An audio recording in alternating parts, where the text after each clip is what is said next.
Maagang nagising si Sol. Kinakabahan, pero nilakasan na lamang niya ang loob. Malaking oportunidad ito para sa kanya, ang makapasok sa LS Corporation, kumpanya ni Liam Scottsdale, isang kilalang businessman. Bit-bit ang folder na may resume at requirements, pumunta siya sa building. Sa entrance, sinalubong siya ng guard na may ngiti sa labi. ID appointment slip please, sabi ng guard. Agad namang inabot ni Sol ang kailangan ng gwardya. Good luck sa interview mo. Huwag kang kabahan. Chill lang dapat. Dagdag ng guard habang tinitignan ang listahan. Habang nakapila, may nakita siyang lalaki sa likuran niya. First time ka din dito? Tanong ng lalaki. Oo sobrang kinakabahan ako. Sagot ni Sol sa lalaki kahit isa pa itong estranghero. Same, pero kaya natin to. Ngiti ng lalaki. Pagkatapos ma-check ng guard, pinapasok sila sa waiting area kung saan maraming aplikante ang naghihintay. Hi, good luck sa interview. Bati ng isang employee habang pinapasa ang mga tao sa loob. Sa loob, si Marga, personal secretary ni Liam na naka-assign mag-interview dahil wala si Liam sa bansa, ang nag-aasikaso sa mga aplikante. Miss Navarro, please come in. Tawag ng empleyado mula sa loob. Pumasok si Sol sa maliit na conference room. Hi, I'm Marga, secretary of Mr. Scottsdale. Since wala si Mr. Scottsdale ngayon, ako muna mag-i-interview sa'yo. Sabi ni Marga, professional ito at kalmado lang. Mukha ding mabait ang babae. May mga salamin ito at may napakasimpleng make-up. Okay, thank you. Sagot ni Sol. In a few words, tell me about yourself. Tanong ni Marga. Simple lang po. Gusto ko matuto at ma-improve ang skills ko. Ready akong magtrabaho at maging part ng team. Diretsahang sagot ni Sol. Good. Bakit mo naisipang mag-apply sa LS Corporation? Tanong ulit ni Marga. Dahil kilalang company nito. At sa tingin ko, kaya sobrang sikat ng company nito ay dahil talagang natututo ang mga empleyado. At gusto ko maging isa sa kanila. Gusto ko pang matuto at mag-grow. Sagot ni Sol. Matapos ang ilang tanong, ngumiti si Marga. Thanks for coming. Tatawagan ka namin kapag may update na. Paglabas ni Sol, nakita niya ulit ang lalaki kanina. Nalaman niya ang pangalan nito kanina nang magkausap sila at nagpakilala ang lalaki. Nagkatinginan sila. Medyo awkward pero may mga ngiti sa labi. 3 araw ang lumipas mula nang ma-interview sa Sol. Nakaayos siya sa kwarto nang biglang tumunog ang cellphone niya. Hello? Sol speaking. Sagot niya, medyo kinakabahan. Hi Sol, this is Marga from LS Corporation. We've reviewed your application and interview. Congratulations! Naselect ka para sa position sa marketing department. Sabi ni Marga sa kabilang linya. Talaga po? Thank you! Super happy po ako! Sagot ni Sol, halos hindi makapaniwala. Good to hear that. Ready ka ba magsimula sa Monday? 8 a.m. ang reporting time sa office. Dagdag ni Marga. Opo, ready na po. Sagot ni Sol. Okay, tutulungan ka namin sa mga dokumento at orientation pagdating mo. See you soon! Bungad ni Marga bago matapos ang tawag. Pagkatapos ng call, ngumiti si Sol. Ramdam niya na nagsisimula na ang bagong chapter ng buhay niya. This is it. Sana kayanin mo, self. Pakikipag-usap niya sa kaniyang sarili. Lunes ng umaga. Maaga pa lang ay gising na si Sol. Nakahanda na ang damit na inayos pa niya kagabi. Neat na slacks, white blouse at isang sling bag ang ginamit niya. Kabadong-kabado siya pero excited. First day niya sa LS Corporation, isa sa pinakasikat na kumpanya sa Pilipinas. Pagdating sa labi ng kumpanya, may mga bagong mukha rin siyang nakita. Mga kapwa bagong empleyado na parang pare-pareho lang din sila ng nararamdaman, kabang nararamdaman. Good morning! New hires? Tanong ng isang babae na sa tingin niya may malaking posisyon sa kumpanya. Yes po, sagot ni Sol, sabay abot ng ID. Please proceed to 10th floor. HR orientation will start in 10 minutes. Sumakay siya ng elevator kasama ang ilang baguhan. Tahimik sa loob hanggang may sumakay sa ikalimang palapag. isang pamilyar na mukha. Nagulat si Sol. Jetro? Mahina niyang tanong. Halos pabulong. Pero gulat na gulat pa rin siya. Napatingin si Jetro at ngumiti. Ikaw din pala. Nakapasa ka rin? Sagot ni Jetro at halatang natutuwa. Apparently. Sagot ni Sol at medyo nag-blush. Small world, ha? I guess, fate na to. Biro ni Jetro at tumabi sa kanya. Paglabas ng elevator, sabay silang pumasok sa conference room kung saan naroon na si Marga, seryoso at profesional. Good morning. Welcome to Alas Corporation. Bungad ni Marga. This is your official orientation. After this, I'll hand over your team assignments.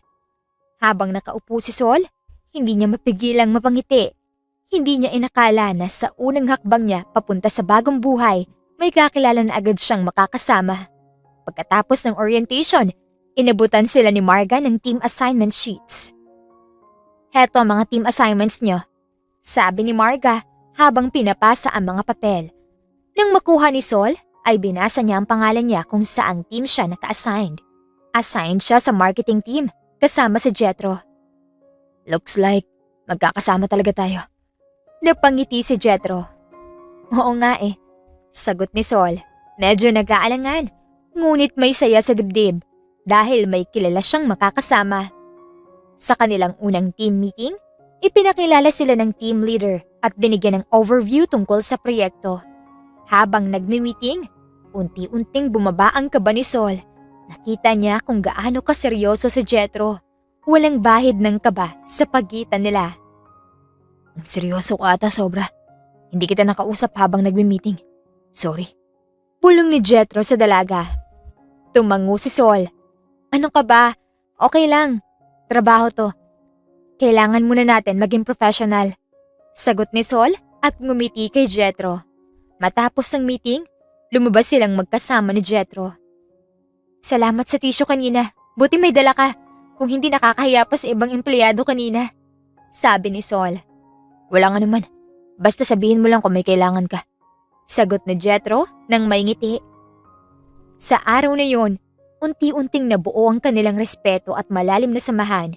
Pero may halong saya pa rin sa kung ano ang susunod na mangyayari. Ilang araw na silang nagtatrabaho ni Jetro sa parehong team. Mas naging okay na ang samahan nila. Sobrang professional nilang dalawa. Pero may mga oras din na kakaiba ang nararamdaman niya para dito. Isang araw, habang nag-uusap sila sa lunch break, napansin ni Sol na tumitingin sa kanya si Jetro ng medyo matagal. Hey, may dumi ba sa mukha ko? Tanong ni Sol, halatang na-curious. Wala naman. Medyo naisip ko lang yung sinabi mo kahapon sa meeting. Sagot ni Jetro. Medyo nagkibit balikat. Naisip ang mga nangyari kahapon sa meeting nila. Napangiti si Sol. Ayos lang yan. Saka hindi naman ako mahilig magdrama sa trabaho. Same here.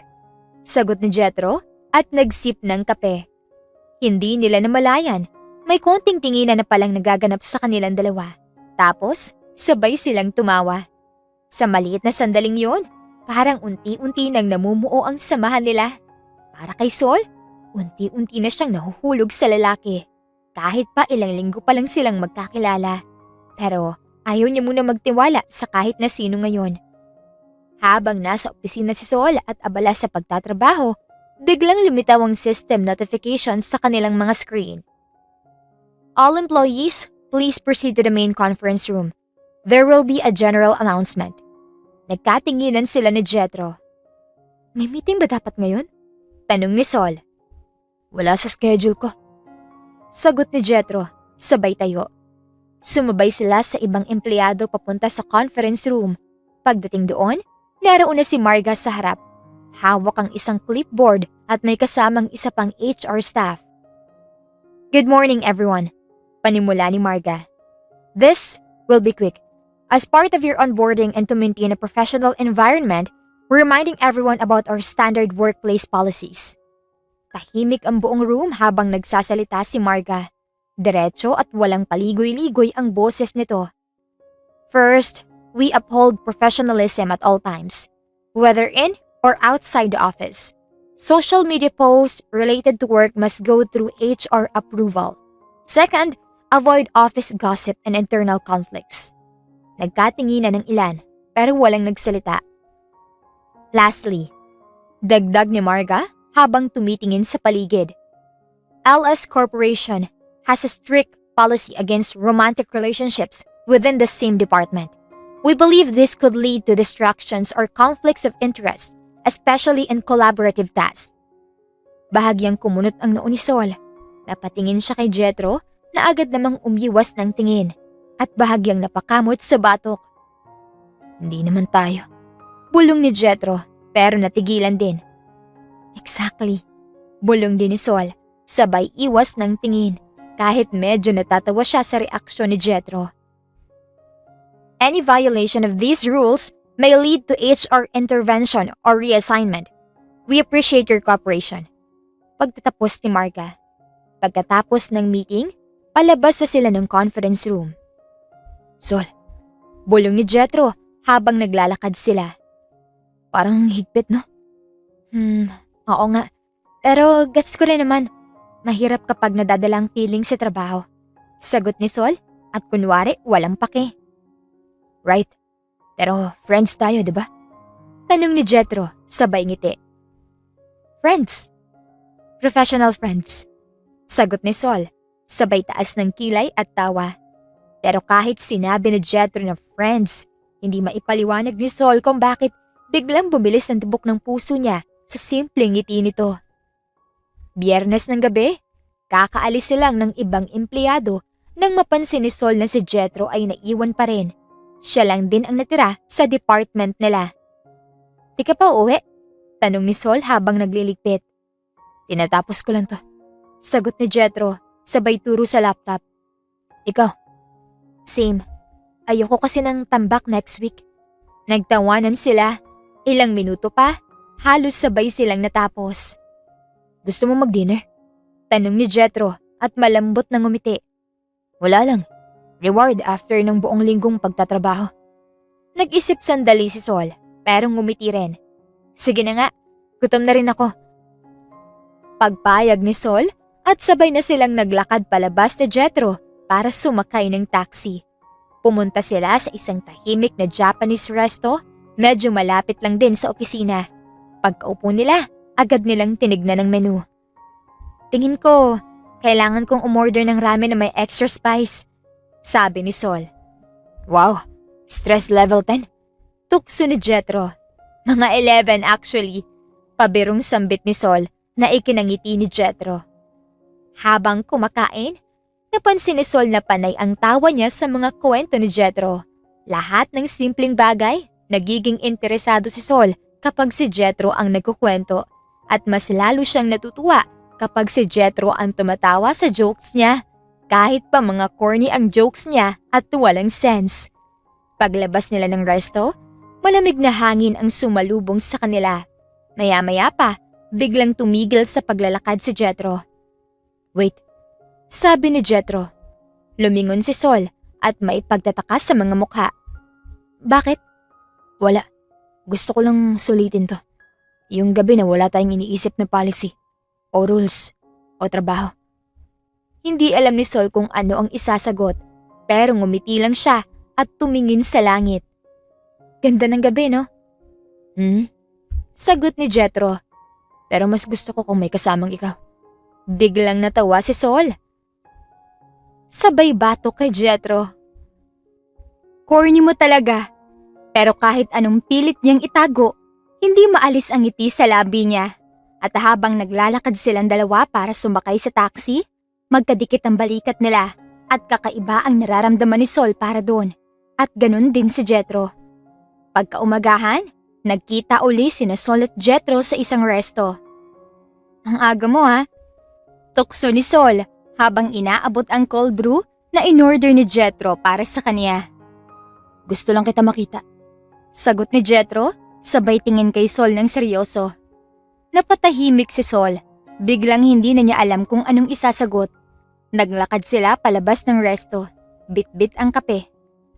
Sol. Bungad ni Jethro habang magkatabi silang naglalakad. Naisip ko lang, kanina pa kita gustong tanungin ito. Tumigil ito saglit. Tumingin kay Sol ng diretso sa mata. Kung walang company rule, sa tingin mo ba, may chance? Parang may humigop ng hangin mula sa paligid. Biglang bumilis ang tibok ng puso ni Sol. Chance saan? Tanong niya, kahit alam naman niya ang ibig sabihin. Sa atin. Sagot ni Jethro, halos pabulong. Tahimik si Sol. Parang tumigil ang oras niya sa narinig. Kung walang policy, kung walang bawal, may chance ba? Napangiti si Sol, pero may mga lungkot sa mata. May chance, Jethro. Kung wala yung rule, siguro matagal na. Biglang ngumiti si Jethro, yung tipong hindi niya mapigilan, pero agad din siyang nagpakahinahon. Okay, thank you. I just needed to know. Nagpatuloy sila sa paglalakad. At kahit bawal pa, hindi na nila kailangan magkunwari na wala silang nararamdaman. Pagkapasok nila kahapon sa opisina, pag-upo ni Jethro sa harap niya, diretso agad ang tingin nito. Sol, panimula nito, medyo seryoso ang tono. Hindi na ako magpapaligoy-ligoy pa. Napakunod ang noo ni Sol. Ha? Bakit ang seryoso mo? May gusto ako sa'yo. Matagal na. Diretsong sabi ni Jethro. At kahit may policy, hindi ko na kaya itago. Hindi ko na rin kaya magpanggap na kaibigan lang kita. Natahimik si Sol. Iniikot niya ang baso ng kape sa mesa. Pilit iniwasan ang titig ni Jethro. Jethro, may rule tayo sa company. Ayokong mawalan ng trabaho o masira yung pinaghirapan natin. Alam ko, at ayokong ilagay ka sa alanganin. Sagot ni Jethro. Pero gusto ko lang malaman mo. Seryoso ako. Hindi to trip lang. Kung papayag ka, manliligaw ako, palihim, walang ibang makakaalam. At kung ayaw mo, tatanggapin ko. Basta nandito lang ako. Huminga ng malalim si Sol. Hindi niya alam kung sino ang pipiliin niya. Ang puso ba niya o ang isip? Gagaba ako kung papayag ako? Tanong niya ng pabiro, pero seryoso siya. Hindi, matapang ka lang kung papayag ka. Sagot ni Jethro at ngumiti. Napangiti rin si Sol. Umiling. Okay, ligawan mo ako. Pero promise me, walang makakaalam. At sa trabaho, professional tayo. Promise. Sagot ni Jethro, halos mapatalon sa tuwa. Nagdaan nga ang 3 buwan. Sa trabaho, walang nakakahalata. Professional ang kilos nila. Wala ni isang tingin o kilos na may kahulugan. Pero sa labas ng opisina. Official na tayo? Tanong ni Jethro isang gabi habang naglalakad sila pauwi mula sa dinner. Official na. Sagot ni Sol, sabay hawak sa kamay ng lalaki, pero agad niya ding binitawan. Bawal may makita. Dagdag ni Sol at ngumiti ng tipid. Pero hindi bawal mahalin ka. Bulong ni Jethro. Napailing si Sol. Corny? Pero totoo. Sagot ni Jethro, sabay tawa. At kahit lihim pa sila, kahit limitado ang kilos nila, hindi nila kailanman pinagdudahan ang nararamdaman nila para sa isa't isa.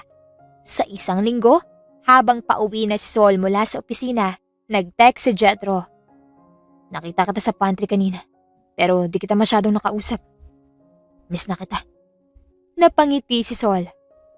Miss din kita, sabi niya sa sarili. Sumagot siya ng mabilis.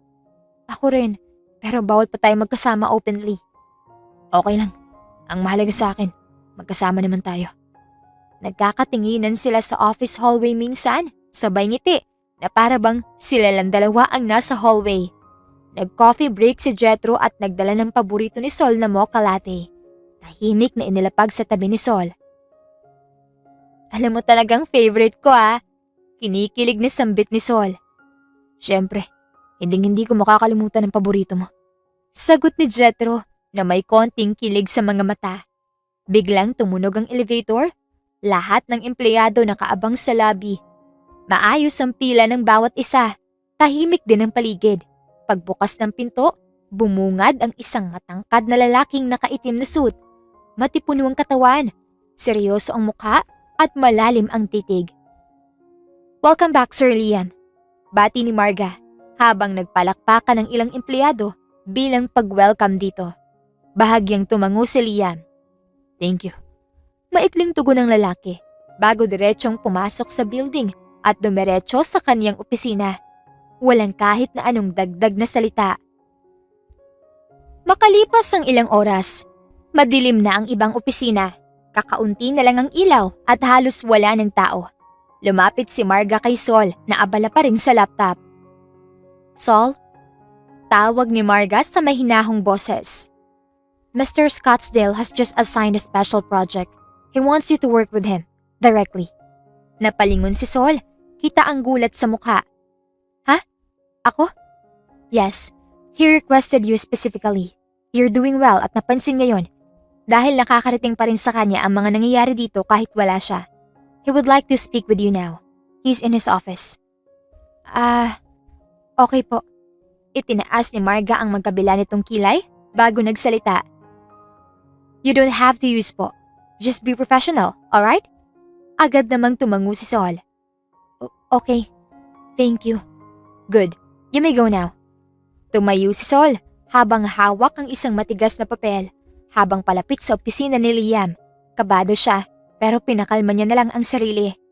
Dahan-dahang kumatok si Sol sa pinto. Isang malalim na tinig ang narinig niya mula sa loob. Come in. Binuksan niya ang pinto at pumasok. Malinis, organized, pero intimidating ang opisina. Nakaupo si Liam sa likod ng dark wood desk, nakasandal sa executive chair, nakatitig sa isang dokumento.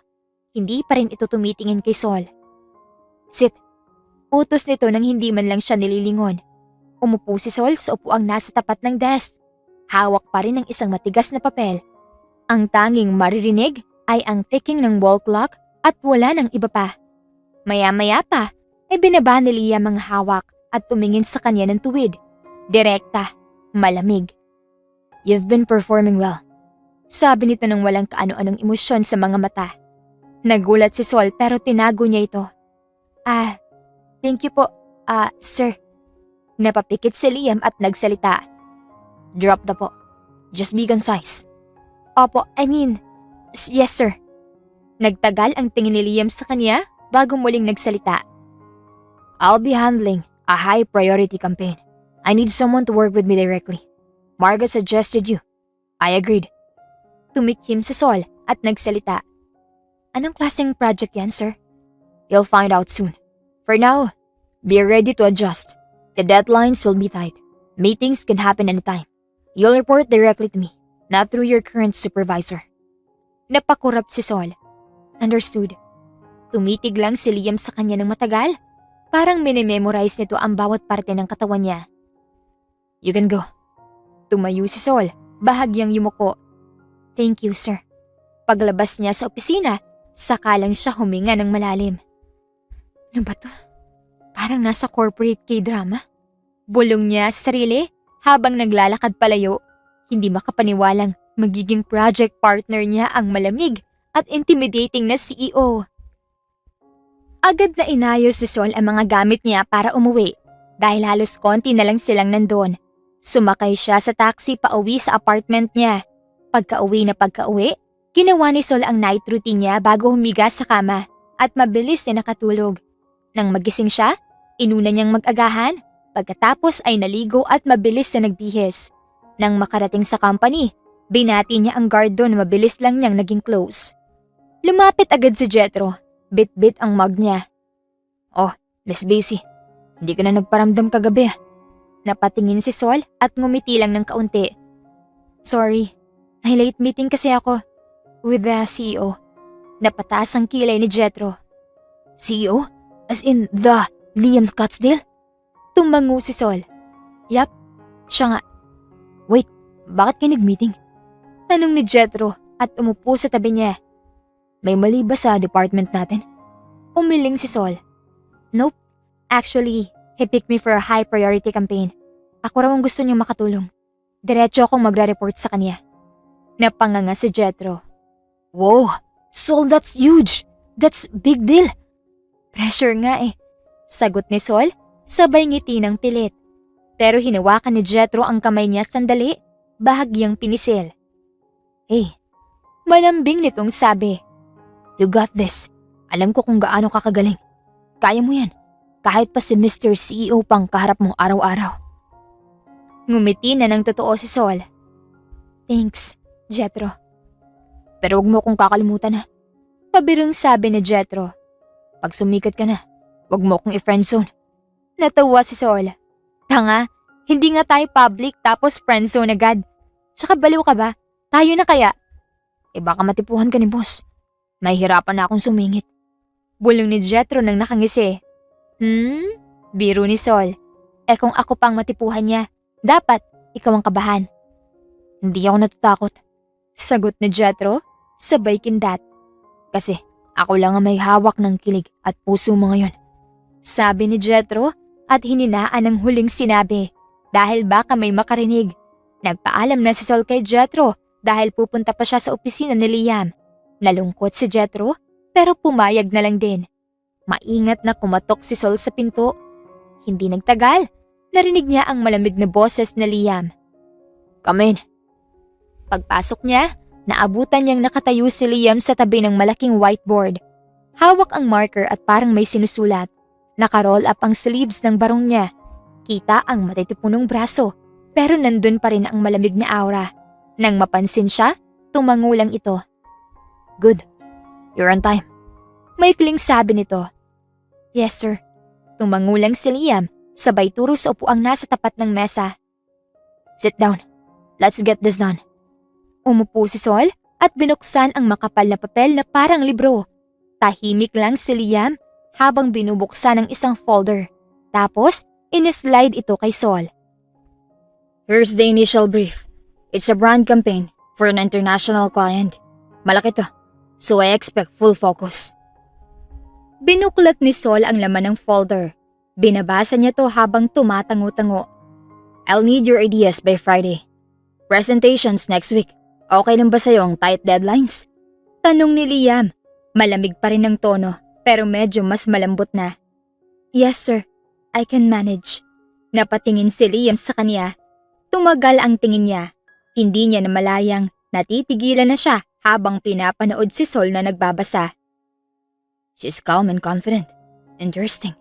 Sambit ni Liam sa kaniyang isipan. Napansin niyo ni Sol kaya napatingin din siya. Agad siyang umiwas ng tingin. Si Liam naman, parang walang nangyari. Agad bumalik sa pagiging professional. Also, habang ginagawa natin to, dito ka muna magtatrabaho sa loob ng office ko. Napakunot ang noo ni Sol. Po? Here? Tubango si Liam habang inilagay ang laptop sa maliit na desk sa gilid. Mas efficient para sa revisions and coordination. Mas mabilis na kung nandito ka na. Okay po. Sure sir. Good. Sagot ni Liam pero sa loob-loob niya, hindi lang dahil doon ang dahilan. Mas gusto ko siya makita. Gusto ko malaman kung anong klaseng babae siya. Sambit niya ulit sa kaniyang isipan. Nagtagpo muli ang mga mata nila. Sandaling katahimikan. Anything else? Tanong ni Liam, nakatitig pa rin. None, sir. Alright, start reviewing that. Sabihan mo ko if you have suggestions. Sagot ni Liam bago muling lumapit sa whiteboard. Habang bumabalik si Liam sa pagsusulat, si Sol naman ay bahagyang napabuntong hininga at napangiti ng mahina. Bakit parang nakaka-pressure pero exciting to? Tanong ni Sol sa kaniyang isipan. Tahimik ang paligid maliban sa tikatik ng keyboard at tunog ng aircon. Nasa iisang lamesa sina Sol at Liam, parehong focus sa laptop nila habang may nakapatong na take-out coffee sa gilid. Nag-angat ng tingin si Liam sa wall clock. 10:47 p.m. na. Late na. Bulong niya. Napatingin si Sol sa orasan. Grabe, hindi ko na malayan. Inayos ni Liam ang pagkakaupo sa kanyang upuan. Let's wrap up for today. We can finalize the draft tomorrow. Nag-ayos si Sol ng gamit niya. Sige po sir, magta-try na lang ako mag-book ng ride.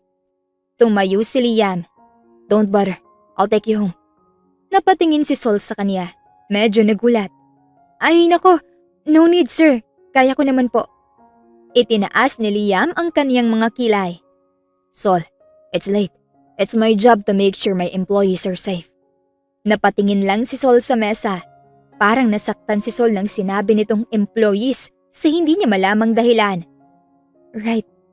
Thank you, sir. Mahinang sagot nito. Sabay silang lumabas ng opisina.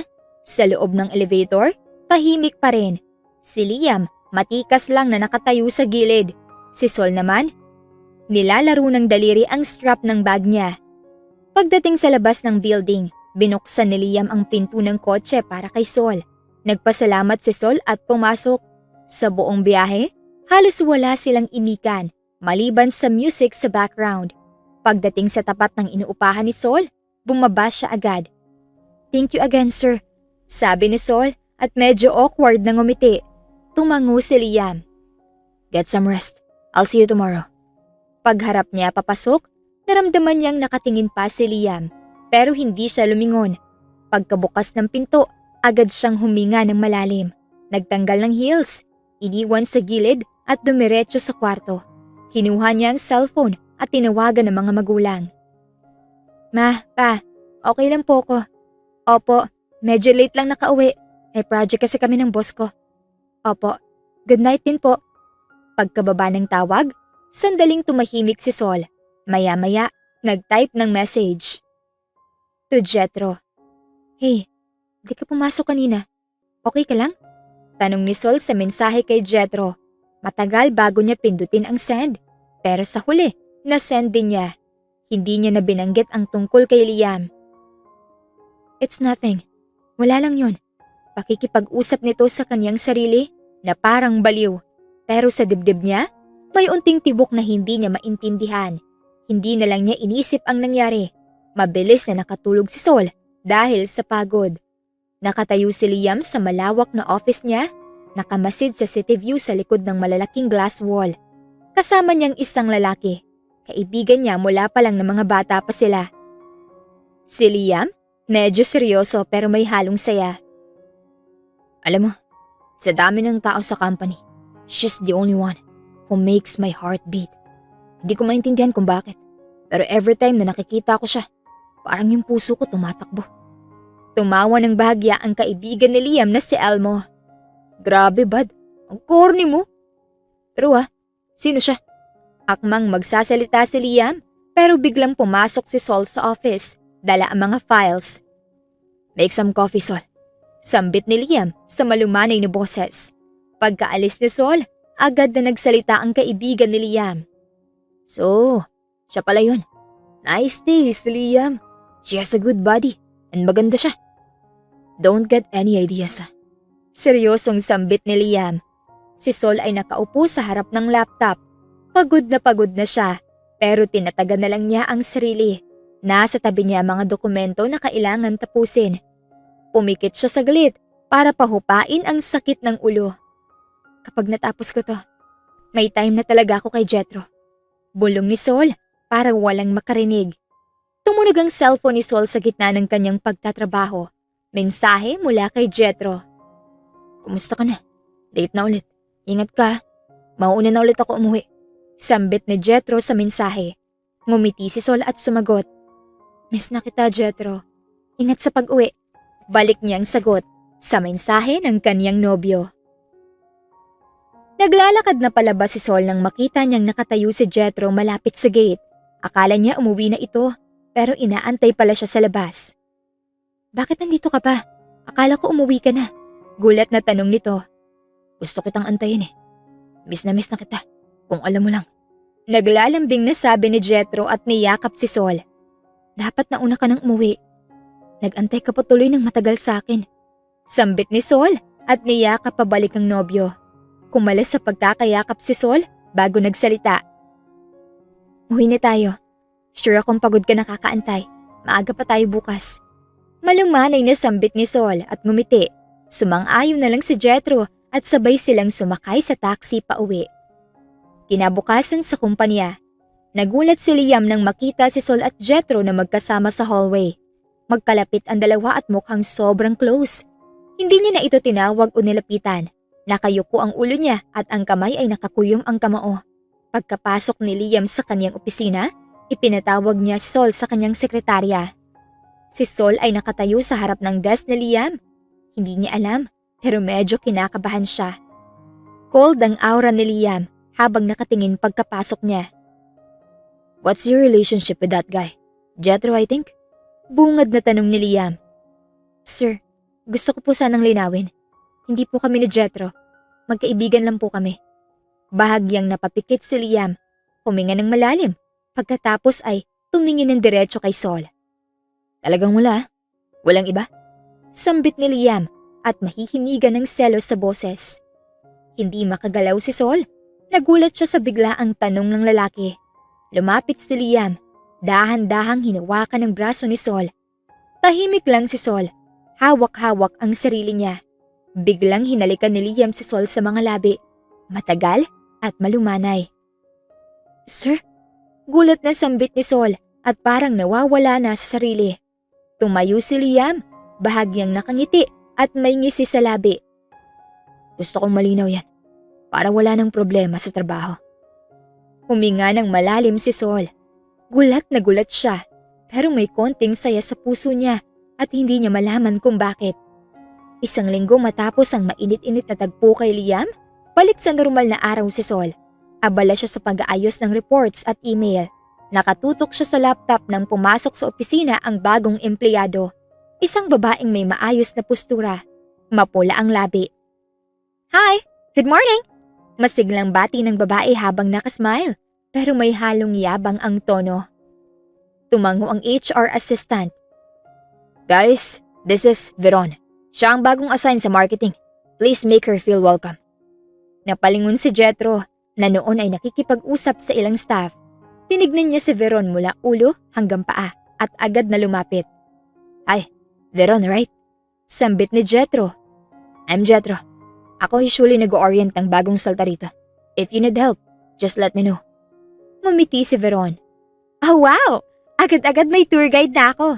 Nice meeting you, Jethro." Napangiti si Jethro. "Well, ganyan kami dito. Friendly."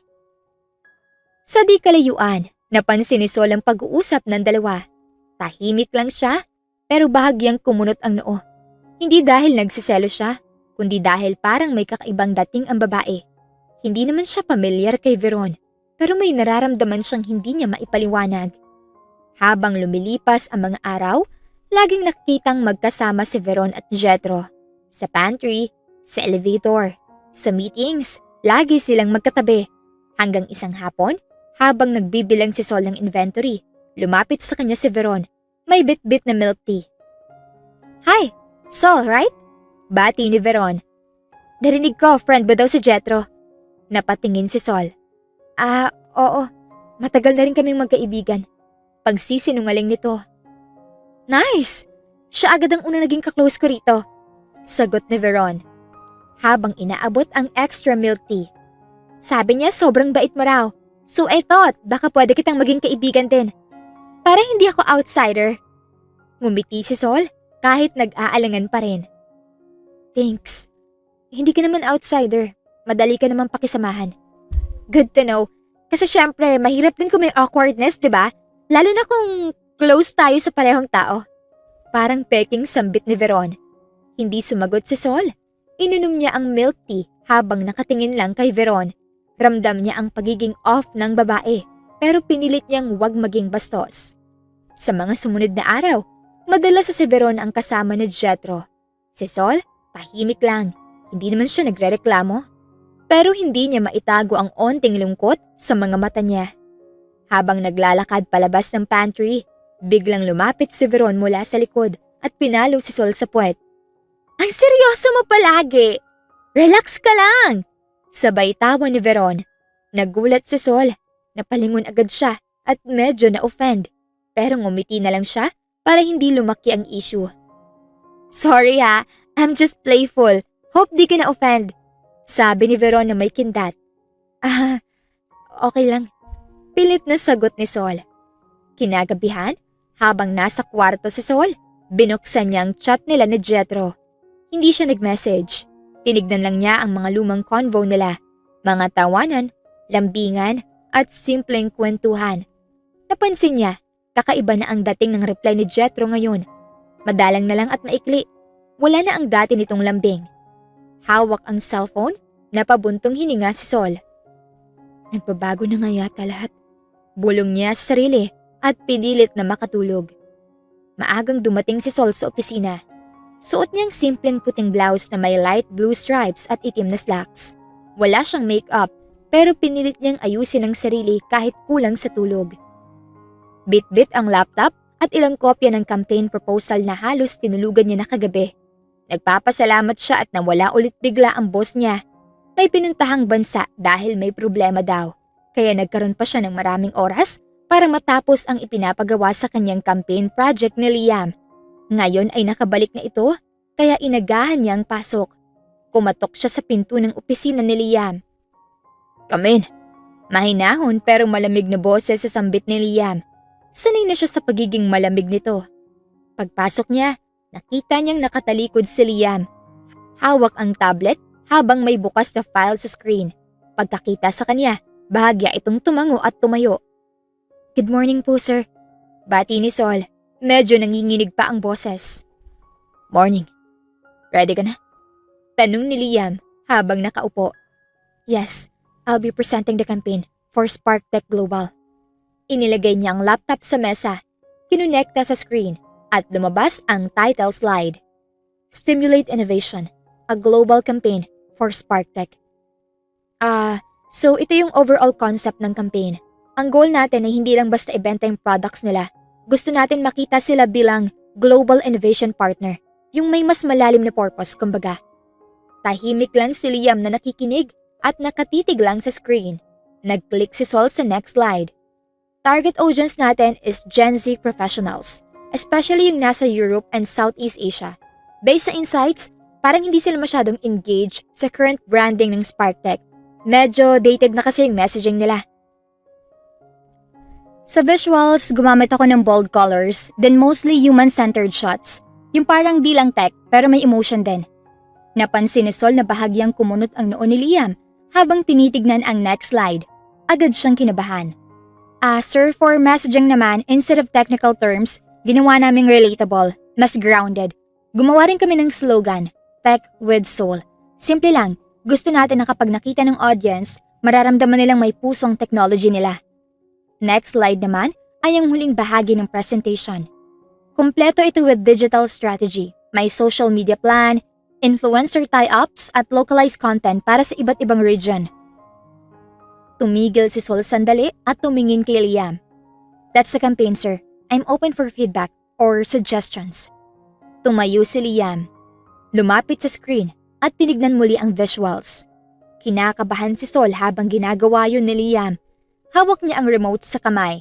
Kapit na kapit siya dito. "This is..." Nagsimula si Liam tapos tumango. "This is impressive." Hindi agad nakapagsalita si Sol. "Po? Solid to. From insights hanggang execution. Halata yung research at creativity. You really understood the brand." Napanganga si Sol ng bahagya pero agad din ngumiti. "Grabe. Thank you, sir. As in, thank you talaga. Gabi-gabi ko talaga tong tinatrabaho. Sobrang worth it." "You did a great job." Dagdag ni Liam. "I'll be presenting this to the board sa Europe next week. Pero gusto ko, credited to sa'yo. Ikaw ang nag-lead. Ikaw ang tatayo dito." Hindi agad nakagalaw si Sol. Para siyang nabuhusan ng malamig na tubig, but in a good way. "Talaga po? Ako po?" Tumango si Liam. "Yes. And Sol, magpahinga ka mamaya. You deserve it." "Thank you po, sir. Sobra pong salamat."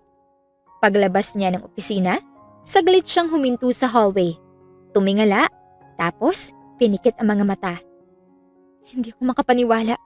Worth it pala talaga. Worth it lahat ng pagod ko. Thanks God. Masayang sambit niya sa sarili. Pagbalik ni Sol sa workstation, agad siyang sinalubong ng mga kasamahan. "Sol! Nakita ka naming pumasok sa office ni boss," sabi ni Janine, sabay nguso sa direksyon ng opisina ni Liam. "Kumusta? Galit ba siya?" Ngumiti si Sol. Nanginginig pa rin ang balikat. "Hindi. In fairness, hindi siya galit. Actually, nagustuhan niya yung project campaign." "Seryoso? Bulalas ni Isaac habang hawak ang mug ng kape. Si Boss Liam, nagustuhan? Ibig sabihin, hindi ka lang nakasurvive. Nakakuha ka pa ng rare praise. Confirmed, sabi ni Sol. Medyo nahihiyang tumawa. Sinabi niyang ako raw ang represent sa board sa Europe. Biglang humiyaw ng mahina ang buong team. What? Girl, international ka na. Libre mo na kami ng milk tea. Teka, hindi pa final. Sabi lang niya, gusto niya raw na ako mag-present. Pero hindi ko pa alam kung totoo talaga yun o pang-motivate lang. Pakumbabang sabi ni Sol, pero halata sa mukha niyang masaya siya. Grabe yan! Kahit pang-motivate lang. Coming from Liam Scottsdale yan, girl! Ang daming ang years dito. Nihay, wala pa sa kanya. Dagdag ni Janine. Habang nagtatawanan sila, biglang lumapit si Veron. May hawak na clipboard. Ano to? Celebration? Medyo matabang ang tono, pero nakangiti ng peke ang babae. Si Sol, sabi ni Sir Liam, mag-represent sa board daw. Sagot ni Isaac, proud na proud. Wow, ang galing mo naman, Sol. Sabi ni Veron, pero parang may ibang tono ang ngiti. Lakas mo kay boss, ha? Medyo natahimik sila Sol. Si Sol, ngumiti lang. Di naman, nagkataon lang siguro. Tumango si Veron, saka nagpaalam. Well, congrats!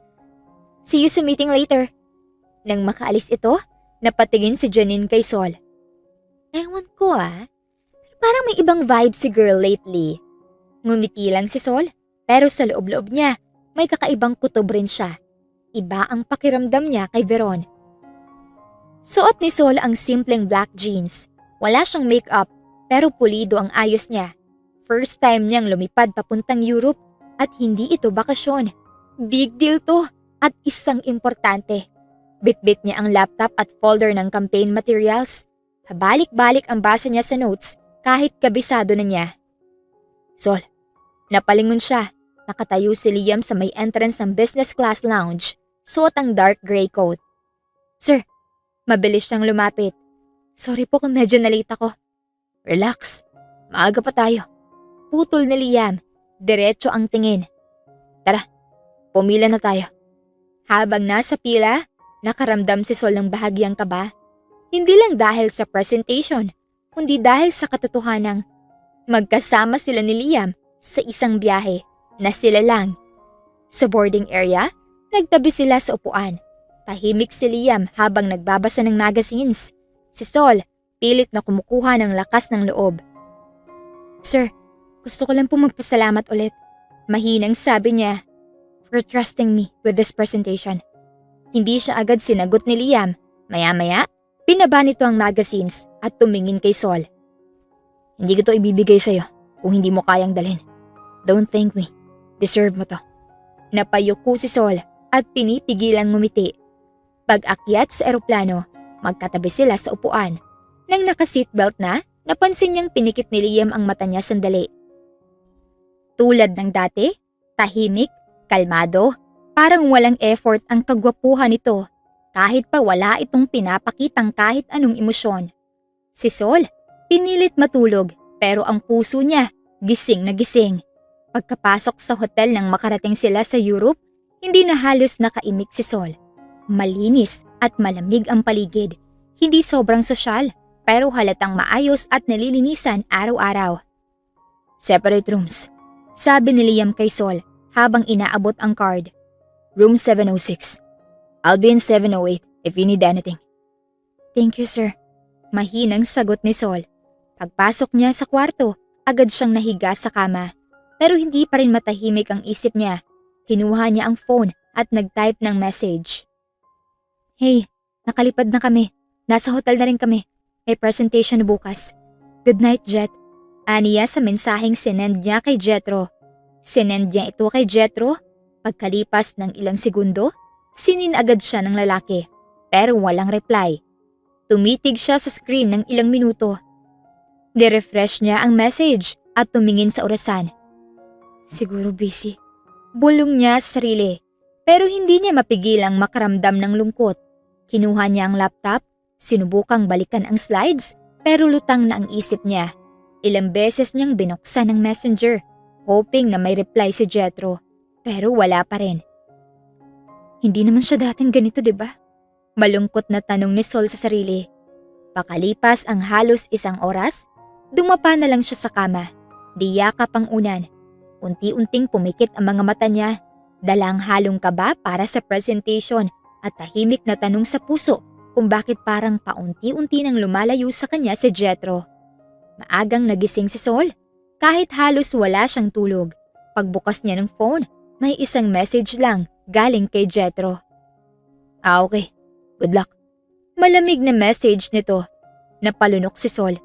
Hindi niya alam kung anong mas dapat pagtuunan ngayon. Ang malamig na reply o ang big presentation na mangyayari. Bumaba siya, dala ang laptop at file folder. Nakita niyang nandoon na si Liam, suot ang dark navy suit. Tumingin ito sa kanya at bahagyang ngumiti. Ready? Tanong nito. Huminga ng malalim si Sol. Pinilit ngumiti. Ready, sir. Mataas na ceiling ang sumalubong kay Sol at puro glass walls ang paligid. Nasa loob si Sol kasama si Liam. Parehong naka-formal attire. Nasa harap nila ang 4 na board members ng Sparktech. Pawang matataas na posisyon mula sa iba't ibang bansa. May isa ring naka-zoom mula sa Asia branch. You'll lead the intro. Mahinang sabi ni Liam kay Sol habang inaabot ang remote. Then I'll jump in sa financial part. Tumango si Sol kahit may kaba sa dibdib. Pero ang lungkot na nararamdaman niya sa mensahe ni Jethro kagabi parang multong sumusunod sa kanya sa presentation. Pumikit siya saglit bago inayos ang sarili. Tumayo siya sa gitna ng conference room, ngumiti ng maayos at nagsimula. Good morning everyone. I'm Sol Navarro from Ellis Corporation in the Philippines. Today, I'm honored to present the global brand campaign we developed for Sparktech. Lumabas sa screen ang title. Stimulate Innovation, a global campaign for Sparktech. We studied how the younger market, particularly Gen Z professionals, interacts with tech brands today. What we found is that they're no longer just looking for specs or features. They want purpose and connection. Next na ipinakita ni Sol ang next slides, mga bold colors, simple phrases, at emotionally resonant images. So instead of just showing Sparktech as a tech provider, we reframed it as a global innovation partner. Someone who uplifts lives through purposeful tech. Napansin ni Sol na nakikinig ang lahat. Maging ang senior board member na seryosong tumitig sa kanya. Ngayon ay bahagyang nakangiti. Pinagpatuloy niya ang discussion at namangha si Liam at ang ibang nasa loob ng conference room. Pagkatapos ng ilang slides, si Liam ang tumayo para i-present ang projected ROI at campaign scalability. Based on this rollout, pag-uumpisa ni Liam hanggang sa matapos. Pagkatapos ng buong presentation, saglit na katahimikan ang bumalot sa silid hanggang sa nagsalita ang chairwoman ng board, isang British executive. That was impressive, sabi nito. I must say, Ms. Navarro, you really understood what we need.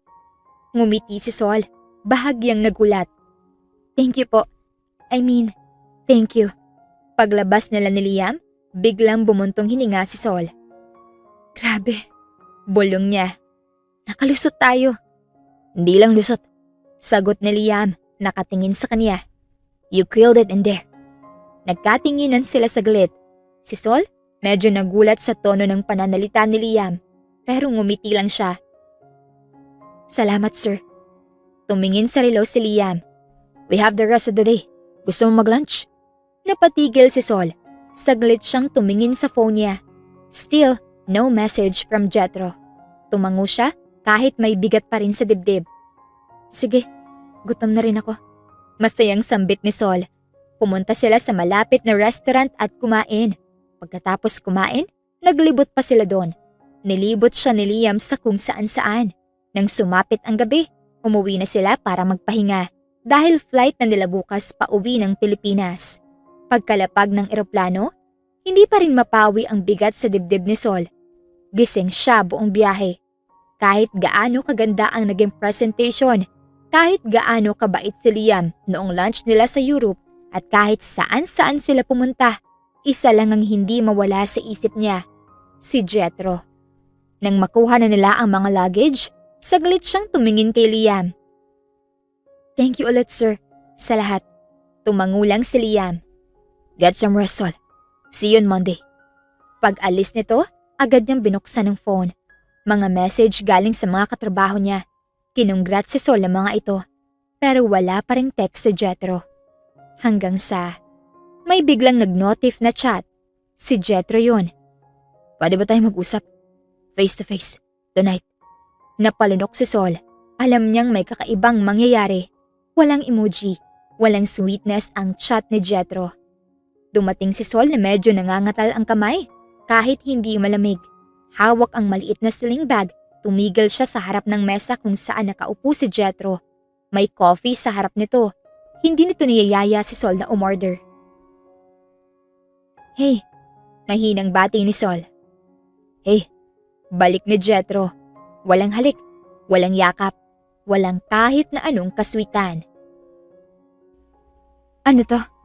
Tanong ni Sol. Humugot ng malalim na hininga si Jethro. I've been thinking a lot. Ito mga araw na wala ka. Hindi kumibo si Sol. Tumitig lang. Sa tingin ko, kailangan na nating maghiwalay. Sol, pasensya na. Pero nasasakal na ako. Itigil na natin to. Para siyang binatukan ng di inaasahan. Napatigil ang lahat. Tumigil ang paligid. Ang mga ilaw sa labas ng cafe. Ang ingay ng sasakyan. Parang humina. Ano? Mahina pero mabigat ang tinig ni Sol. I'm sorry. Parang ang layo na ng mga mundo natin. At narealize ko na siguro hindi pa talaga ako ready. Hindi ko alam kung kailan nagsimulang mawala to pero… May iba ka na ba? Nasasakal ka ba dahil hindi kita pinatulan habang nasa trabaho tayo? O dahil di mo matanggap na hindi kita pinatulan sa likod ng mga CCTV? Putol ni Sol, malamig ang tono. Hindi agad sumagot si Jethro, and that silence was the answer. Veron? Bulong ni Sol, may sakit sa tinig nito. I'm sorry. Yun lang ang nasabi ni Jethro. Tumayo si Sol, hindi na siya nagsalita, hindi siya umiyak, hindi rin siya sumigaw. Tumalikod siya. Malamig ang hangin, pero mas malamig ang dibdib niyang pinilit niyang panatilihing buo. Habang naglalakad palayo, isa lang ang tumatak sa isipan niya. Hindi niya hahayaang dahil lang sa breakup nila ng kanyang nobyo ay magiging mahina siya. Kailangan niyang maging matatag. Pagdating sa unit, walang tunog. Hindi siya nagbukas ng ilaw. Hinubad lang niya ang heels, saka dumiretso sa couch. Sobrang tahimik ng paligid, pero maingay ang loob niya. Binuksan niya ang phone. May congratulatory email mula sa SparkTech. Wala na si Jethro. Yung hi babe na araw-araw niyang nababasa, wala na. Yung late night calls, good morning text, tamang away, tamang lambing, wala na. Pinikit niya ang mga mata pero hindi niya mapigilan. Tumulo ang luha niya. Isa, dalawa, hanggang sa hindi niya mabilang. Ayaw niyang umiyak pero ando na. Humagulgol siya, hindi dahil mahina siya. Hindi dahil hindi siya sanay masaktan, pero dahil pinili niya, minahal niya, pinaglaban niya, at iniwan pa rin siya. Hanggang sa makatulog siyang umiiyak sa sofa, suot pa rin ng formal attire galing sa biyahe. Matuwid na nakatayo lang si Sol habang naglalakad papasok ng office. Halata ang mga pagod sa mukha nito. Pagbukas niya ng glass door, nakita niya si Liam sa loob. Nakatayo ito sa harap ng whiteboard. May hawak na tablet. Nang maramdaman ng presensya niya, agad itong tumingin. Napakunot ang noo ni Liam. Sol? Mahinang sabi nito. Good morning po sir. Bati ni Sol. Pilit ang ngiti habang nilalapag ang bag sa gilid ng mesa. Tahimik si Liam habang pinagmamasdan siya. Naglakad ito palapit, saka tumigil sa tapat ng desk niya. Okay ka lang ba? Tanong niya. Diretsong tono, pero may pag-aalalang halata sa boses. Opo, okay lang po. Mabilis sa sagot ni Sol.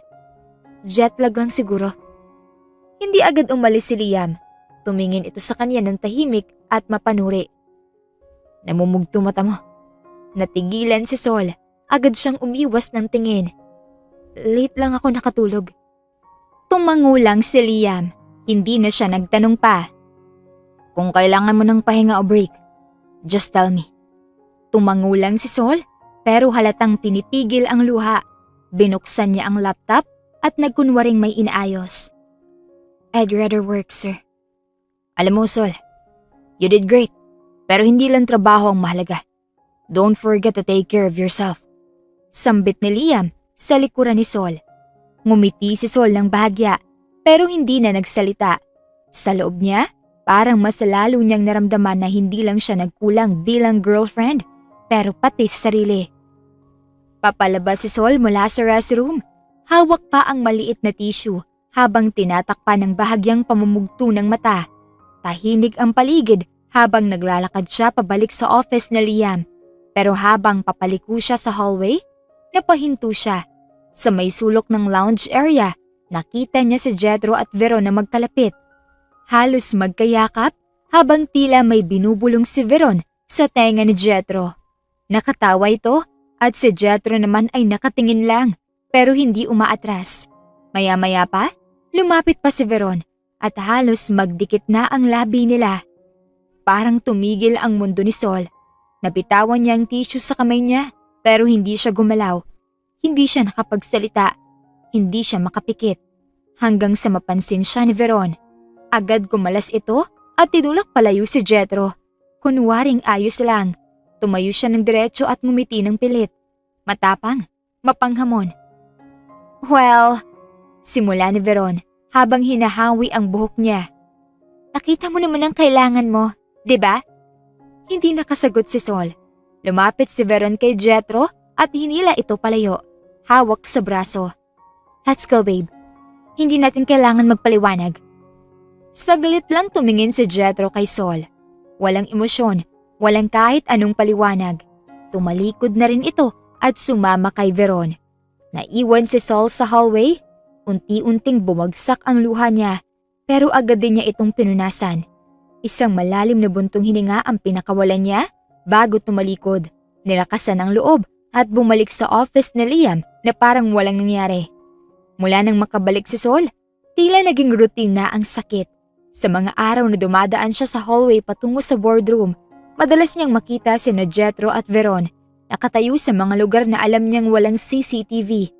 Mga sulok ng pantry, sa likod ng archive cabinet o minsan sa emergency stairs. Sa tuwing hindi nila alam na nandun si Sol, malaya ang kilos ng dalawa, malayang naglalandian na parang mga nakawala sa kulungan.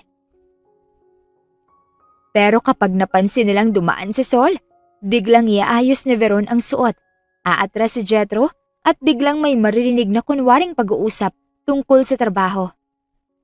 So, sinabi ko sa client na… Pagkukunwari ni Veron na may sinasabi. Yes, Sol. Bati ni Jethro na parang wala lang. Wala na lang imik si Sol. Tumatango lang siya minsan at diretso sa desk o office ni Liam. Pero kahit walang sinasabi, ramdam ng puso niya ang bawat saksak ng paglalandian ng dalawa. Ang pakiramdam na siya lang ang nakakakita sa totoo at ang totoo ay masakit. Nag-focus si Sol sa pagtatrabaho, nakatitig sa laptop pero paminsan-minsan humihinto ang daliri niya sa keyboard. Napapabuntong hininga, humihigpit ang hawak sa mouse. Pero kahit paulit-ulit ang sakit, wala siyang sinasabi. Walang reklamo, walang drama. Tahimik na ang buong floor, halos uwian na. Sa loob ng opisina ni Liam, si Sol ay nakafocus pa rin sa laptop niya, finishing up the last few edits sa report na hinihingi sa kanya.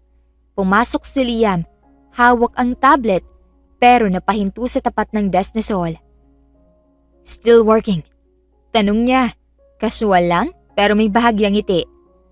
Just finishing this one file. Sagot ni Sol, di man lang tumingin. I'll send it in 5. Tumango si Liam pero di siya agad umalis. Pinanood niya muna si Sol habang busy na nagtatype. Focused, tahimik pero halatang pagod. Pagkatapos ng ilang segundo, nagsalita siya. Hey, Sol. Mahinang sabi niya. Napatingin si Sol. Yes, sir. Nagsalita si Liam Diretso, pero may lambing ang tono. Gusto mong kumain sa labas? You look like you need real food and air. Nagulat si Sol sandali, pero napangiti rin. Libre ba yan? Depende. Sagot ni Liam, kunwari seryoso. Kung dessert ang kukunin mo, baka may interest. Napatawa si Sol at bahagyang tumango. Sige, basta may rice. Good, let's go. Sir, huwag masyadong mabilis sir. Hindi po ako pang racing. Napangiti si Liam. Noted, hindi ako mahilig sa dangerous driving.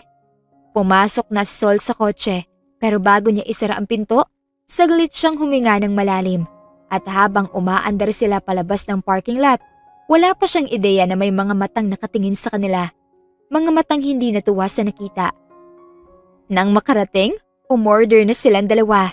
Pagkalipas ng ilang minuto, dumating na ang pagkain. Nasa tapat ni Liam si Sol, tawang-tawa habang pinupunasan ng gilid ng labi. Promise sir, kung nakita mo lang yung mukha ng intern, akala niya may multo sa pantry. Napatawa rin si Liam habang hinihiwa ang steak niya. Mukhang kailangan na nating ipabless ang pantry. Wag na, ginawa ko na. Secretly. Sabay kindat ni Sol. Napangiti si Liam, medyo nagtaas ang kilay. You're full of surprises. Umirap si Sol pero nakangiti. Sabay higop sa iced tea niya. Hindi nila alam, sa hindi kalayo ang mesa, bahagyang natatakpan ng halaman. Nakatayo si Jethro na natigilan. Pumunta lang siya para mag-pick up ng order nila ni Veron. Pero pagkakita ni Jethro kay Sol na nakangiti, magaan ang aura, tawang-tawa habang kausap si Liam, parang may tumusok sa dibdib niya. At tumawa na naman si Sol. Yung tawa ng dalaga, yung tawa na dati, para sa kanya lang. Napakuyom ang kamao ni Jethro. Sir, order niyo po. Tawag ng waiter. Walang imik niyang kinuha ang paper bag. Tumalikod agad, mabigat ang hakbang habang lumalabas. Masaya ang pakiramdam ni Sol habang hawak ang kape. Maayos ang tulog, maganda ang gising. Kahit sandali lang, naramdaman niyang may kapayapaan. Paglapag niya ng gamit sa mesa, papasok na sana siya sa conference room para sa early huddle nang biglang sumulpot si Veron. Halatang galit. Abat ang aga mo ngayon ah.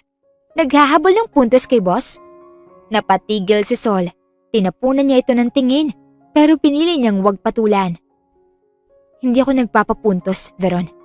May meeting tayo, di ba? Kalmadong sambit ni Sol. Biglang humakbang si Veron palapit. Tumaas ang boses nito, sapat na para mapatingin ng ibang empleyado. Ang kapal din ng mukha mo, no? Ang landi mo. Inaakit mo, Sir Liam, para lang mapansin ka. Nabigla si Sol. Ramdam niyang nagsisimula ng mag-init ang tenga niya sa kahihiyan dahil naririnig na ng iba. Excuse me? Mariin niyang sagot. Wala akong ginagawang masama. Wala raw? Halos tumili si Veron. Kitang-kita ni Jethro na nagtatawanan kayo ni boss habang nagdi-dinner. Ano yun? Work-related pa rin? Lumapit pa si Veron. Halos magkadikit na ang mukha nila ni Sol. Malandi ka. Walang delikadesa. Kung ako sa'yo, mahiya ka naman kahit konti. Umangat ang kamay ni Veron. Halatang sasampalin na siya. Pero bago ito makalapit, may malakas na boses na pumigil. Stop! Nagulat ang lahat. Si Liam, papasok pa lang siya pero dinig ang buong eksena. Mabilis nitong nilapitan ang dalawa. Hinawakan niya ang pulso ni Veron para pigilan ang sampal. Subukan mong saktan si Sol at hindi ako magdadalawang isip. Nasasantahin ka. Lahat ng empleyado nakatingin sa kanila. This is a workplace, not a high school drama. Dagdag pa ni Liam sa malamig na tono. Hindi makatingin si Veron, binitawan ni Liam ang kamay nito. Si Sol naman, nanatiling tahimik, pilit pinipigil ang luha sa inis at hiya. Sa office ko. Ngayon. Utos ni Liam kay Veron. Tinignan niya si Sol. Sol, wait me here. Tumango lang si Sol, pero ramdam niya ang nanginginig niyang kamay. Hindi dahil sa takot, kundi dahil sa sobrang pang-aapi na halos sumobra na si Linya. Habang nakaupo ngayon sa couch ng opisina ni Liam, ramdam pa rin niya ang kaba sa dibdib at kahit pilit niyang pinapakalma ang sarili, nanginginig pa rin ang mga daliri niya. Nasa kabilang side si Liam, nakatayo habang pinagmamasdan siya. Hawak nito ang isang baso ng tubig. "Here," sabay abot niya. "Inumin mo muna to." Kinuha ni Sol ang baso. "Salamat." Lumipas ang ilang segundo. Napabuntong hininga si Liam. Halatang gusto niyang magsalita pero pinipiling maging mahinahon. "Sorry sa nangyari kanina." Mahinang sabi niya. "Hindi ko akalaing aabot sa ganun." Hindi tumugon si Sol. Tinitigan lang niya ang tubig sa kamay niya. Maya-maya pa, bigla na lang bumagsak ang luha sa pisngi ni Sol. Wala siyang sinabi. Wala ring ingay. Pero tuloy-tuloy ang pag-agos. Agad lumapit si Liam. Pero dahan-dahan. Naupo siya sa tabi ng babae pero hindi nagsalita. Hinayaan lang niyang mailabas ito ni Sol. Nang makita niyang nanginginig na ang balikat nito, kinuha niya ang panyo sa loob ng coat pocket niya. Tahimik niyang inabot ito at marahang pinunasan ang luha ni Sol. Hindi siya nagtanong at hindi siya nangulit. Nagtagpo ang mga mata nila. Sandali lang pero sapat na para ipadama ni Liam na hindi nito kailangan magpaliwanag. Niyuko ni Sol ang ulo niya. Mahina ang boses. "Sorry po. Hindi ko na napigilan." "No need to say sorry." Mahinang sagot ni Liam. "Tao ka lang, Sol." Isang malalim na buntong hininga ang lumabas kay Sol. Parang gumaan kahit kaunti. At sa unang pagkakataon, naramdaman niyang kahit gumuho ang mundo niya sa labas, may isang taong tahimik na nandoon sa tabi niya. Karamihan sa mga empleyado ay nasa meeting rooms o abala sa kani-kanilang desk. Sa isang sulok ng pantry, akala mo'y wala lang, pero nandoon sina Veron at Jethro. Magkatabing nakaupo sa maliit na mesa, medyo tagilid sa CCTV angle. May hawakan ng kamay, may bahagyang haplos sa pisngi, may mga ngiting halatang hindi normal na pag-uusap lang. "Kahit si Sol pang laging kinakampihan ni boss, ako pa rin naman ang gusto mo, di ba?" Mahinang sabi ni Veron habang sinasandal ang ulo sa balikat ni Jethro. Napatingin si Sol mula sa hallway. Hawak niya ang phone. Nakayuko na tila nagbabasa ng message. Ngunit pinindot niya ang voice record. Tumayo siya sa pinto ng pantry. Hindi papasok pero sakto ang distansya para marinig ang usapan. "Mabuti na lang talaga. Hindi kita hinayaan dati." Tugon ni Jethro. "Kahit bawal. Kahit alam nating delikado." Napakagatlabi si Sol. Nanginginig ang kamay niya pero steady pa rin ang hawak sa phone. Nang yumuko si Veron at idinikit ang labi kay Jethro, mabilis na inopen ni Sol ang camera app. Sinigurado niyang walang flash, walang tunog. Isang tahimik na click lang ang lumabas sa cellphone niya. 1, 2, 3 shots. 3 shots ang nakuha ni Sol. Tumalikod siya kaagad ng walang ingay. Diretso sa CR. Doon niya pinakinggan ang na-record. Nakahinga siya ng maluwag nang maayos ang pagkakakuha niya ng picture at ang pagkaka-voice record niya. Habang pinapakinggan niya, mahigpit ang hawak niya sa phone. Hindi pa ngayon ang oras para maghiganti. Pero darating ang araw at kapag dumating yun, hindi lang sakit ang babalik sa kanila. Babagsak sila sa sarili nilang kasinungalingan.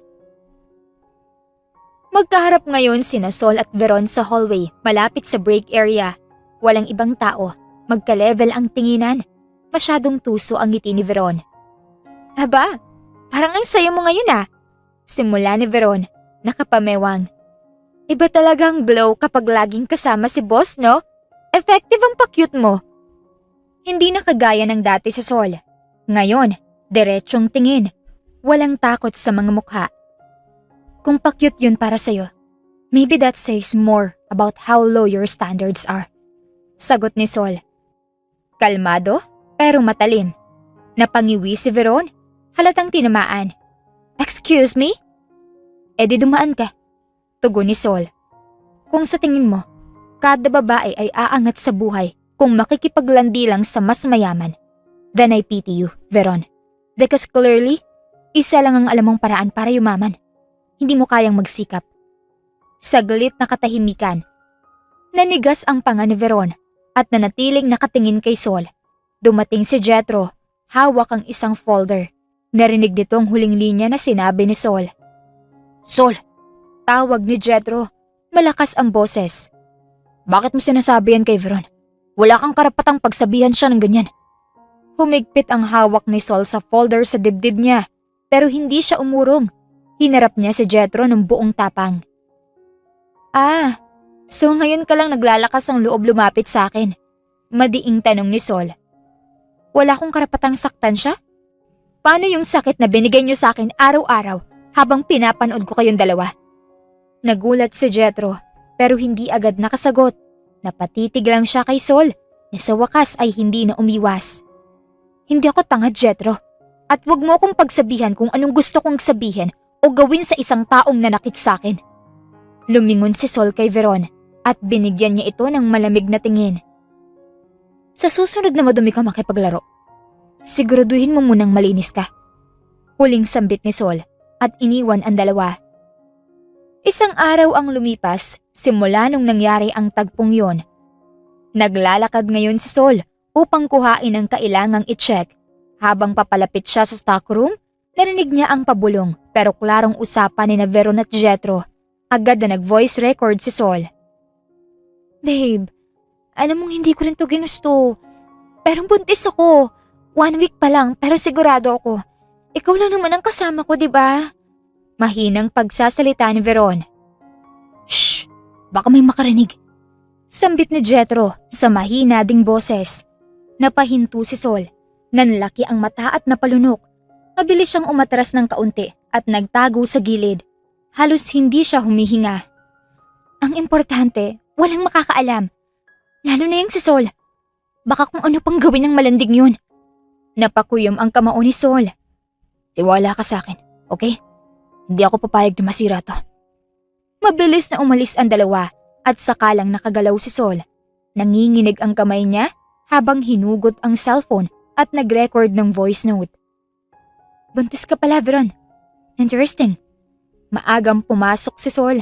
Sa clinic ng kumpanya, may naka-assign na nurse na kunwari siyang may kailangan para sa project file. Hi, dumaan ba si Miss Veron dito kahapon? Kasi parang may health file siyang kailangan sa team namin para sa final compliance.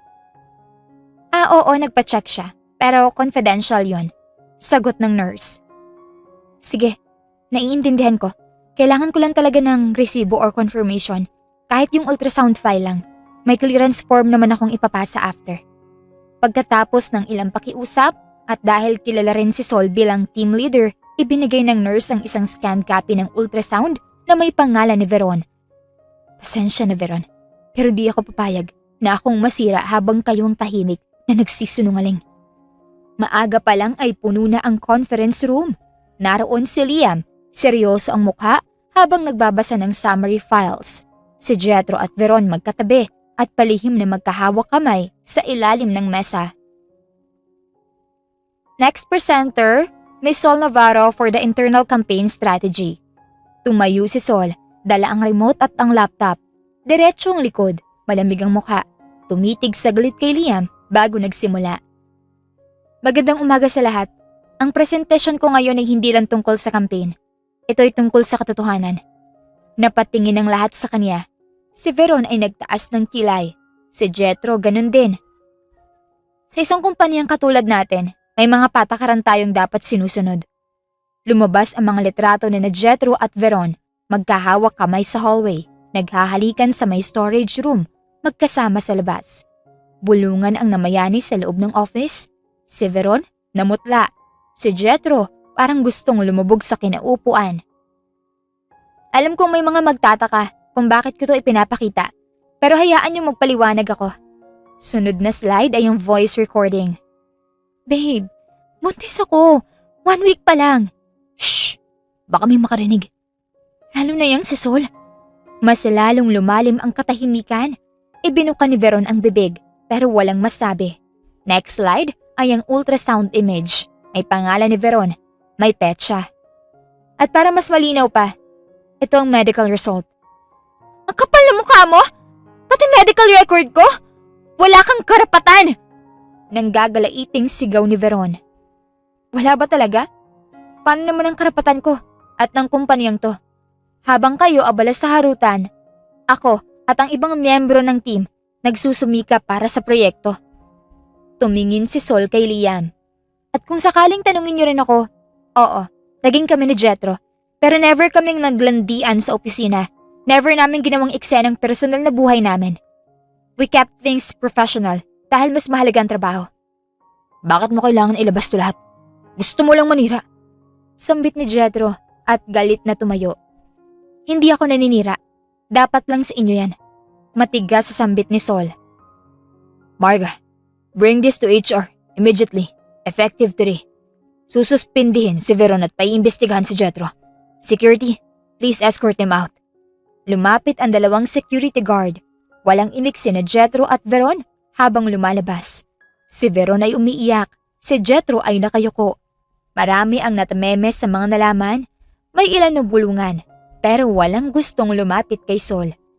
Naupo si Sol sa isang gilid. Hawak ang tissue. Pinipigil ang luha. Ramdam pa rin niya ang bigat sa dibdib. Kahit nanalo siya sa laban, masakit pa rin ang naging kapalit. Napansin ni Liam na tahimik lang si Sol sa sulok. Naglakad siya palapit. Dahan-dahan. Umupo siya sa tabi nito. Okay ka lang ba? Tanong ni Liam sa mahinang boses. Umiling lang si Sol. Pilit nang umiti. Pero baka sa mata ang pagod at sakit. Hindi ko alam, sir.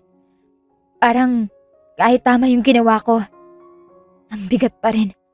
Tumango si Liam saka sumandal ng kaunti sa upuan. Natural lang yan. Hindi madali yung pinagdaanan mo. Pero proud ako sa'yo. Malakas ka. Hindi napigilan ni Sol ang luha. Tahimik lang siyang umiyak. Hindi na rin nagtanong pa si Liam. Hinayaan lang niya si Sol. Pinanood habang nilalabas nito ang lahat ng nararamdaman. Pagkatapos ng ilang saglit, kinuha ni Liam ang tissue box sa mesa, saka iniabot sa kanya. Okay lang yan.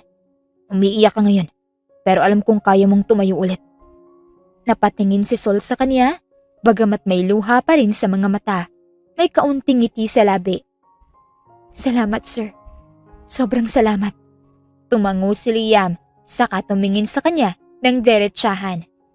Anytime. Nandito lang ako. At sa mga salitang yun, kahit sandali lang, gumaan ang pakiramdam ni Sol. Lumabas si Sol ng building, hawak ang bag. Pagod, pero magaan ang pakiramdam niya. Akala niya tapos na ang gulo, pero hindi pa pala. Mula sa gilid ng parking area, biglang lumapit si Veron. Halatang kanina pa siya nandoon. Kasunod nito si Jethro. Seryoso ang mukha. Mabigat ang tingin. Kapal na mukha mong babae ka? Saan na lang kami pupulutin ngayon? Buntis pa ako. Sinira mong buhay namin. Napatigil si Sol. Dahan-dahan niyang tinanggal ang earphones at hinarap si Veron. Hindi akong sumira sa buhay niyo, kundi sarili niyo.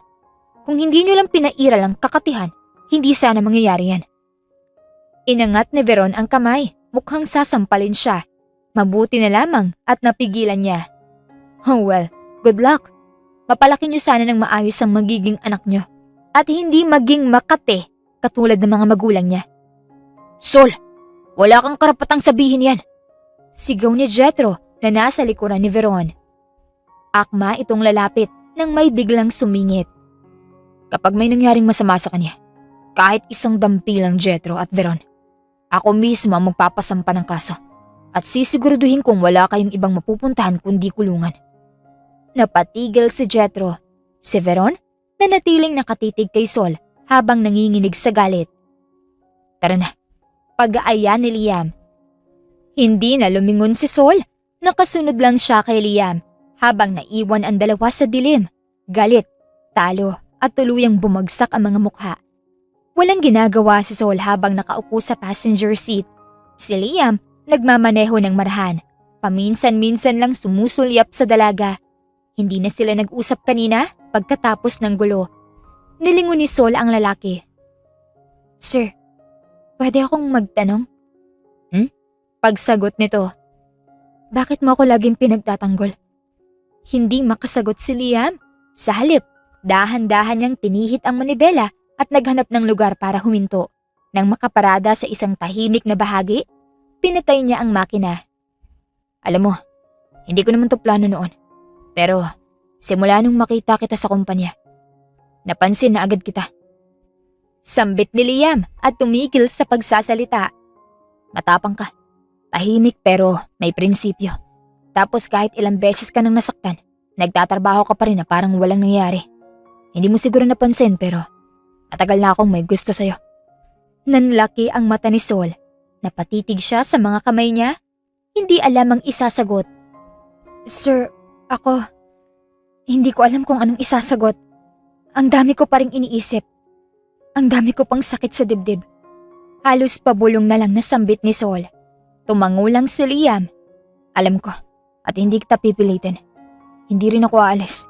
Aantayin kita, kahit gaano katagal. Nagkatinginan sila sandali. Si Sol, hindi pa rin sigurado. Pero sa kabila ng lahat, may kaunting ngiti sa labi niya. Tsaka hindi mo na kailangan tawagin akong sir kapag tayong dalawa lang. Liam lang, pwede? Tumango si Sol. Halos matawa dahil sa sobrang lambing ng boses ng binata. Okay.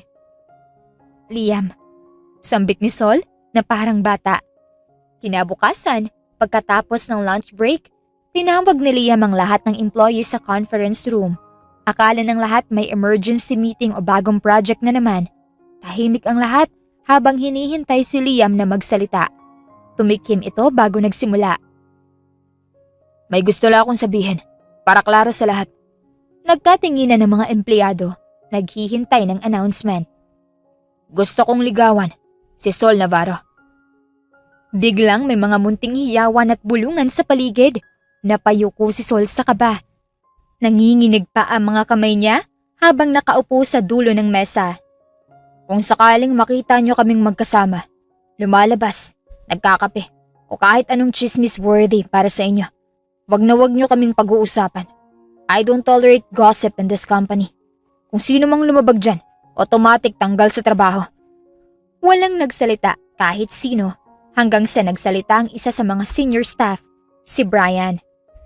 Sir, actually po, ilang beses na po namin kayong nakita ni Ma'am Sol. Sa parking lot, sa cafe sa baba, minsan pa nga sa hallway. Tumawa ang iba. Botong-boto kami sa inyo, Sir Liam. Biglang napangiti si Liam at napatingin kay Sol na mas lalong namula. Ganun ba? Eh di dahil dyan, libre ko kayo mamaya sa dinner. Nagpalakpakan ang lahat. Masaya ang mga tao habang umaalis ng conference room. Excited sa libre. That night, nag-dinner sila sa isang classy na restaurant. Kasama ang buong team, pero halos hindi makaiwas si Sol sa presensya ni Liam. Lagi siyang pinagsasalinan ng tubig, tinutulungan sa upuan, at laging binibigyan ng paboritong dessert niya. Sa kalagitnaan ng tawanan at kwentuhan, nahuli ni Sol ang sarili niya. Tinitignan si Liam habang nakangiti ito. Matapos ang masayang dinner with the team, unti-unti nang nag-alisan ang mga empleyado. Nagpaiwan si Liam at Sol sa labas ng restaurant. Salamat mahinang sabi ni Sol habang nakatingin sa kanya. Para kang ibang Liam ngayon, mas approachable. Napangiti si Liam, sabay tingin sa kanya. Maybe kasi, with you, I don't have to be that cold boss everyone sees. Napalingon si Sol, pero agad niyang iniwas ang tingin. Unfair mo naman. Bakit? Eh kasi, ang dali mong magpa-fall. Natigilan si Liam. Gusto mo bang hindi? Tahimik si Sol, hindi niya alam ang isasagot. Tinitigan siya ni Liam at dahan-dahang lumapit.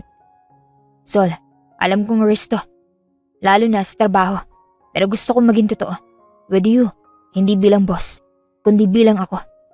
Nag-angat si Sol ng tingin. And if I say, I'm scared, then let me show you there's nothing to be scared of. Unti-unting kinuha ni Liam ang kamay niya. Hindi siya tumutol. Mainit ang palad nito at parang for the first time nawala ang bigat sa puso niya. Tara, sabi ni Liam.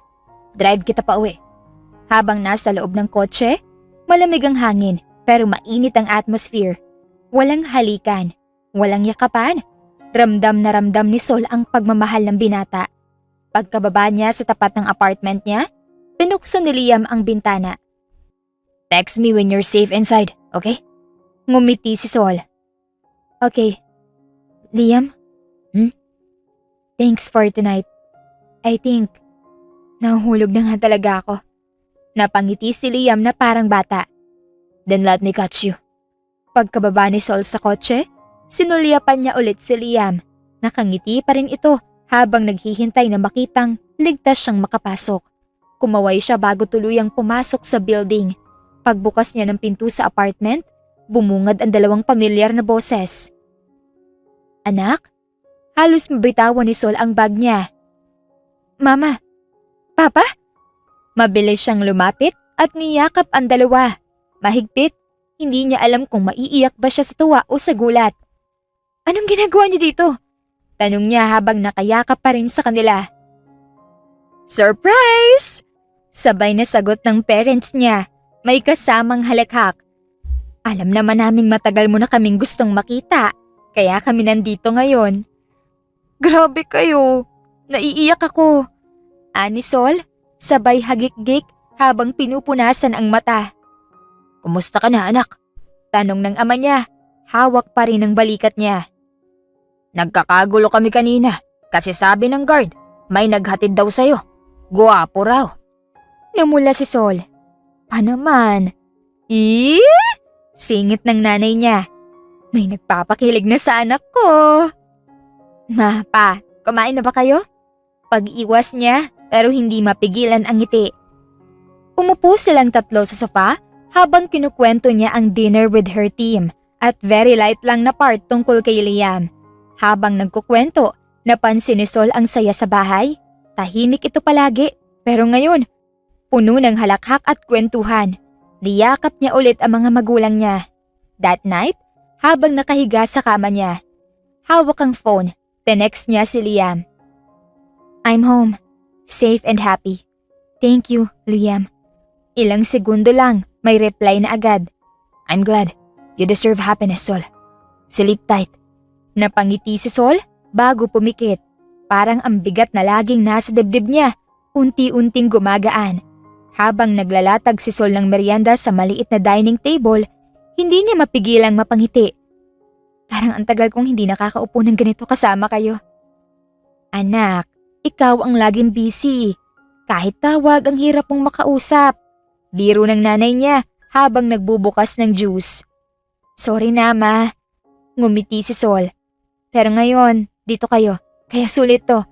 Nagtawanan sila habang sabay-sabay silang kumain ng paborito nilang binatog at kesong puti. Nagkwentuhan tungkol sa trabaho ni Sol, sa mga past heartbreaks na iniwasan niyang detalyado at sa childhood moments niya na parang kailan lang. Alam mo, sabi ng tatay niya habang nagsasali ng juice. Kahit anong gulo sa paligid mo, dapat palagi kang bumabalik sa kung saan ka totoo. Huwag kang matakot magmahal kung alam mong totoo naman ang ipinapakita mo.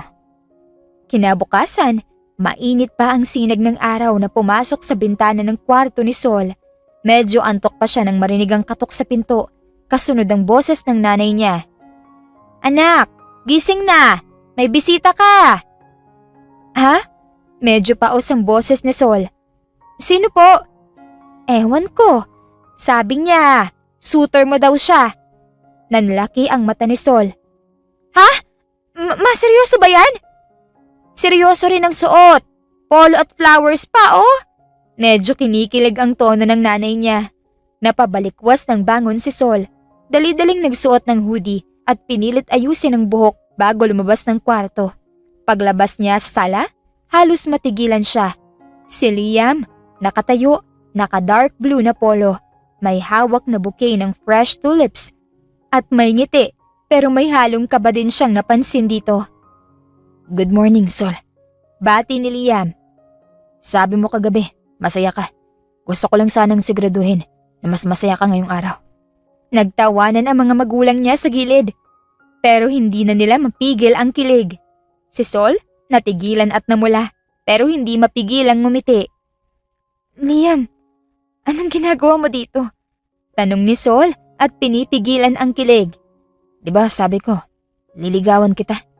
Gusto kong magpaalam sa mga magulang mo muna.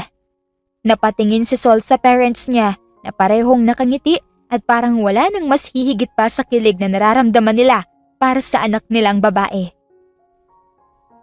Pa, ma, tanong ni Liam, seryoso ang tono. Pwede po ba akong manligaw kay Sol? Agad na sumang-ayon ang dalawa na ikinangiti ni Liam.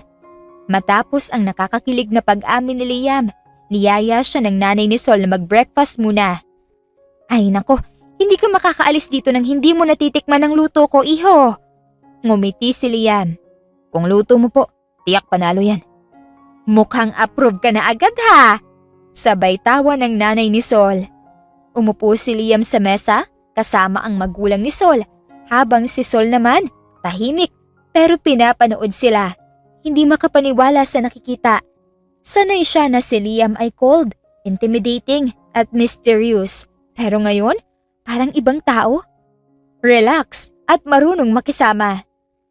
Anong hanap mo sa babae, Liam? Tanong ng tatay niya. Diretso. Tumingin si Liam kay Sol na umiinom ng kape pero muntik na itong mabulunan sa tanong. Simple lang po. Yung totoo. Yung hindi kailangan magpanggap para lang mapansin. Tahimik lang si Sol. Sa loob-loob niya. Pucha, ako ba yun? Nang makaalis na ang parents niya para mamili sa palengke, naiwan si Sol at Liam sa sala. Hindi ko akalaing gagawin mo to. Bungad ni Sol habang nakatayo sa may bintana. Nakakape pa rin. Anong ito? Tanong ni Liam habang lumalapit. Yung suitor thing. Flowers. Hara na sa umaga. Wala naman sa rulebook ng pagiging CEO na bawal maging cheesy minsan, di ba? Napangiti si Sol. Hindi ka cheesy. Nakakainis ka lang kasi. Pinapaniwala mo kung safe na ako. Hinawakan ni Liam ang kamay niya. Because you are. Hindi ko ipapangako na walang sakit, pero ipapangako kung totoo ako. Alam mo ba kung anong nararamdaman ko ngayon? Bulong ni Sol, halos ayaw sabihin. Ano? Parang nai-inlove na ako. Hindi sumagot si Liam. Imbis ay hinawakan niya ang pisngi ni Sol at dahan-dahang inilapit ang mukha niya. Hindi agad hinalikan. Tumingin muna sa mga mata niya. Then let me make you fall completely. At doon, sa pangalawang pagkakataon, lumapat ang mga labi nila sa isa't isa. Pagkalipas ng 2 buwan, ang dami nang nagbago. Mas kalmado na si Sol sa trabaho, mas sigurado sa sarili at mas masaya. Ang dating routine niya na puno ng pag-iwas kay Jethro at pag-aawat sa opisina, napalitan ng mga morning texts, lunch dates at mga gabing tinatapos ang araw sa tawa kasama si Liam. Pero kahit anong saya, hindi pa rin niya ine-expect ang mangyayari isang gabi. Sol, text ni Liam. Wear something nice tonight. I'll pick you up at 7. No questions. Medyo kinabahan si Sol, pero dahil sanay na siya sa pamystery ng lalaki, sumunod siya. Pagdating niya sa baba ng apartment, nandoon si Liam, naka-formal attire, may hawak na maliit na bouquet ng baby's breath. You look perfect. Bulong nito. Let's go. Dinala siya ni Liam sa isang rooftop garden ng isang hotel na hindi pa niya napupuntahan. May fairy lights, dinner table for 2, at violinist sa tumutugtog ng paborito niyang instrumental, Falling Like the Stars by James Arthur. Liam, napabulong si Sol. What is this? Dinner. Ngumiti si Liam at konting panunuyo. Habang kumakain sila, napansin niyang medyo tahimik si Liam. Tila kinakabahan. Hanggang sa bigla itong tumayo. Sol, seryoso ang mukha nito pero nanginginig ang kamay. I know 2 months isn't that long, pero alam ko rin kung gaano kita kamahal. Tumayo si Sol, gulat. Liam. Hinugot ni Liam ang isang maliit na box mula sa bulsa ng coat niya. Dumapa sa harap niya, isang tuhod sa sahig. I don't want to waste my time. I don't want to pretend na kaya ko pang maghintay ng mas matagal. I want you to be my partner in everything. Sa hirap, sa trabaho, sa tahimik na gabi, sa umagang may kape, at sa araw-araw. Bumukas ang kahon. Nakita niya ang eleganteng singsing, katulad ng gusto ni Sol. Sol, will you marry me? Nanginginig ang labi ni Sol. Nangingilid ang luha. Yes. Mahina pero malinaw. Yes, Liam. Tumayo si Liam at mahigpit siyang niyakap. Isinuot ang singsing sa daliri niya at saka siya hinalikan. Sigurado at punong-puno ng pagmamahal. Pagkalipas naman ng 3 buwan, sa sobrang bilis ng araw. Breathe, Sol. Hindi to meeting. Kasal mo to. Bulong ni Marga habang inaayos ang laylayan ng bridal gown niya. Hindi pa rin makapaniwala si Sol. Everything happened so fast, yet every moment felt right. Mula sa pagiging employee hanggang sa pag-aasawa niya. Mula sa simpleng proposal hanggang sa grand wedding na ginanap sa isang garden resort sa Tagaytay. Simple pero elegante ang lugar. Sa salamin, nakita niya ang sarili. Nakaputing gown, may konting lace, at hair na naka-updo na may natural waves. Pagbukas ng pinto ng bridal room, nandoon ang tatay niya. Nang makita siya, napaluha ito ng bahagya. Pa, bulong ni Sol. Hindi ka na baby ko. Sagot nito, pilit pinipigilan ang luha. Pero ikaw pa rin ang prinsesa ko. Naglakad sila patungong aisle. Sa dulo nito, nandoon si Liam. Abot hanggang langit ang ngiti, naka-dark gray tux at parabang siya lang ang tao sa paligid. Habang naglalakad si Sol, naalala niya lahat ng pinagdaanan nila. Ang sakit ng nakaraang relasyon, ang tahimik na gabi pagkatapos ng hiwalayan, ang unang meeting niya kay Liam, ang mga gabi ng pagdududa at ang mga umagang puno ng assurance mula kay Liam. Pagdating sa altar, tumango ang tatay niya kay Liam. Hinawakan ni Liam ang kamay ni Sol at pareho silang hindi bumitaw. Hinintay nila na sabihin na ng pari na, "You may now kiss your bride." At nang sabihin nga ng pari yon makalipas ang ilang minuto, walang sinayang na oras si Liam at agad na sinunggaban ng halik ang asawa. "I love you so much, my wife." Bulong ni Liam sa tenga ni Sol. "I love you too, my husband." Balik na sagot ni Sol at muli siyang hinalikan ni Liam. Masaya ang lahat. Si Marga ang nag-MC at sa wakas, hindi na ito masugit at sarcastic. Kahit nang mapilitan siyang mag-slow dance kay Bestman na isa sa mga kapatid ni Liam. Ilang araw matapos ang kasal, nagpunta sina Sol at Liam sa Batanes. Wala masyadong signal pero may tanawin, hangin at tahimik na lugar. Habang nakaupo si Sol sa bangin, sumandal si Liam sa likod niya, yakap mula sa likod. "Happy ka?" Tanong ni Liam. Ang boses ay kalmado at mababa. "More than happy," sagot ni Sol. "Parang, for once, hindi na ako takot sa kung anong mangyayari sa susunod." "Kasi ako nang kasama mo." "Exactly." Tumawa si Sol. "Pero seryoso, Liam. Thank you sa lahat. You believe in me when I forgot how to believe in myself." Hinalikan ni Liam ang mga braso niya. "I didn't save you, Sol. Pinaalala ko lang kung sino ka talaga. Ikaw na dapat pahalagahan." Napangiti siya. Sobrang swerte niya kay Liam. Bukod sa mahal na mahal siya nito, nilagawan pa rin siya nito kahit alam nitong may pagmamahal pa siya kay Jethro. Handang maging rebound ang lalaki para sa kanya. Makalipas ang 6 na buwan, maaga pa lang ay gising na si Sol.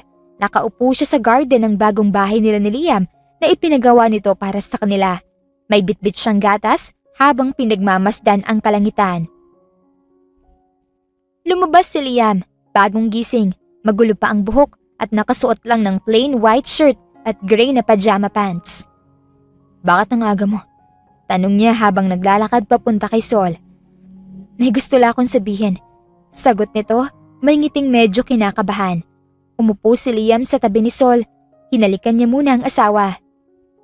"Good morning, my life." Sambit ni Liam. "Good morning din, mahal ko. By the way, here, open it." Masaya at excited na sambit ni Sol at ibinigay ang isang maliit na white envelope. Nang buksan ni Liam ang envelope, isang maliit na ultrasound photo ang laman. Saglit na natahimik si Liam.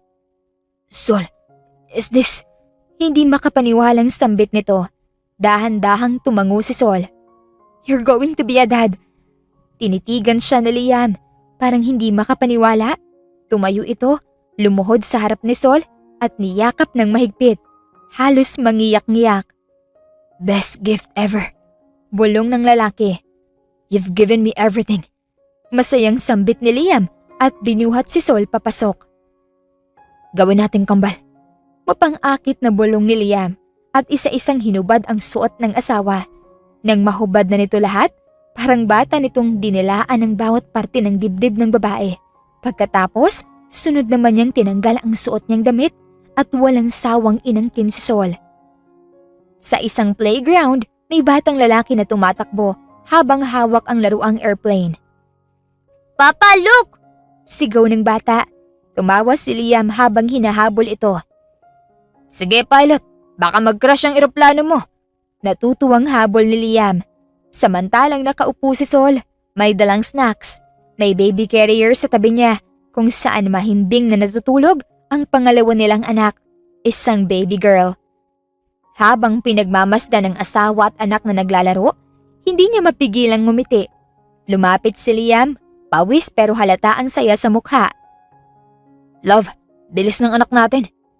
Future athlete at pilot ata to." Masayang tumabi si Liam at hinalikan ng asawa. Tumingin si Sol sa baby. Yung isa, future CEO, like her dad.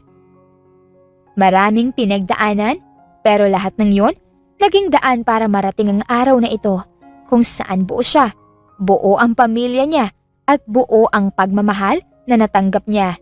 Walang panloloko at hindi siya nasasaktan. Itinuring siyang parang reyna ni Liam. Kahit pa may mga anak na sila, hindi nagbago ang pakikitungo ng lalaki sa kanya. Minsan, hindi mo kailangan maging mabait lagi para lang sa ikasasaya ng ibang tao. Kailangan mo rin tumayo at ipakita na matapang ka, na hindi ka lang dapat inaapak-apakan ng kung sino man. Wakas. Maraming salamat po sa inyong pakikinig. Kung nagustuhan niyo ang kwento, please leave a like, comment, share, and subscribe to my YouTube channel. This is Miss Hanalet here in Kuya Augustine Stories. Hanggang sa muli, paalam!